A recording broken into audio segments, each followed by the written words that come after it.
Shalom, puji Tuhan, saudaraku yang dikasihi Tuhan Yesus Kristus. Perkenalkan, nama saya Purwanto. Saya mengajar di SDN Beringin 477 Surabaya. Sebelum kita mendengar dan belajar firman Allah, marilah kita berdoa terlebih dahulu memohon pimpinan Roh Kudus. Tuhan Yesus Kristus, Allah yang menciptakan langit dan bumi dan semua makhluk yang bernafas, tunduk patuh dengan perintah-Mu. Berkatilah firman-Mu saat ini dengan pimpinan Roh Kudus di dalam namanya Tuhan Yesus Kristus. Amin. Puji Tuhan, saudaraku yang kekasih, dalam tema hidup bersyukur di era pandemi COVID-19.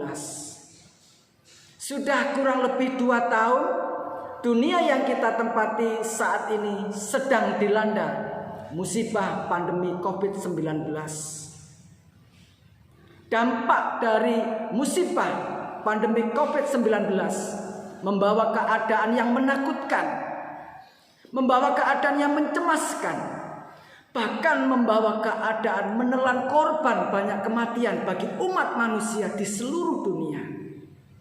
Saudaraku yang kekasih, semua manusia tanpa pandang bulu, baik orang kaya, orang miskin, baik raja-raja sampai rakyat jelata, mengalami tekanan jiwa yang tidak tenang, dihantui rasa takut, dihantui rasa khawatir. Di mana-mana banyak orang yang mengeluh tentang berat beban hidup ini. Di mana-mana banyak orang sambat, susah, sulitnya mencari pekerjaan. Seolah-olah dunia ini tidak ada tempat lagi yang aman. Seolah-olah dunia yang kita tempati ini tidak ada tempat yang damai. Begitu dahsyatnya dampak dari pandemi COVID-19. Mengubah keadaan ekonomi dunia, sosial budaya, bahkan sistem pendidikan pun di mana-mana mengalami perubahan. Saudaraku yang kekasih, kita sebagai orang yang percaya kepada Tuhan Yesus Kristus, menghadapi masa-masa yang sulit, menghadapi masa-masa yang sukar, apa yang harus saya dan saudara perbuat? Jawabannya, kita hanya lari dan berpegang teguh kepada firman Allah. Sebab firman Allah adalah satu-satunya penolong hidup saya dan saudara. Di dalam firman Tuhan dikatakan 1 Tesalonika pasal 5 ayat 18, mengucap syukurlah dalam segala hal, sebab itulah yang dikehendaki Allah dalam Kristus Yesus bagi kami.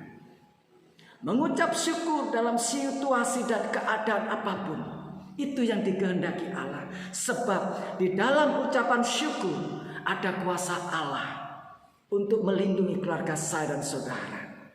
Sebab di dalam ucapan syukur ada kuasa Allah untuk memberkati dan menyelamatkan keluarga saya dan saudara. Di dalam 1 Tesalonika pasal 5 ayat yang ke-17, tetaplah berdoa,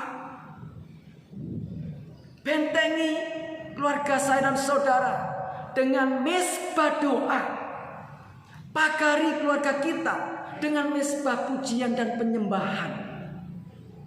Saudaraku yang kekasih, banyaklah berdoa, banyaklah mengucap syukur, maka jiwa saya dan saudara akan mengalami ketenangan.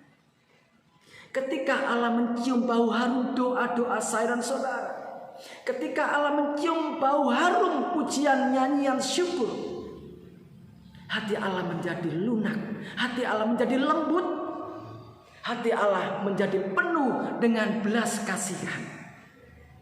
Saudaraku yang kekasih, banyaklah berdoa disertai mengucap syukur, karena itulah yang dikehendaki Allah, karena itulah yang berkenan di hadapan Allah.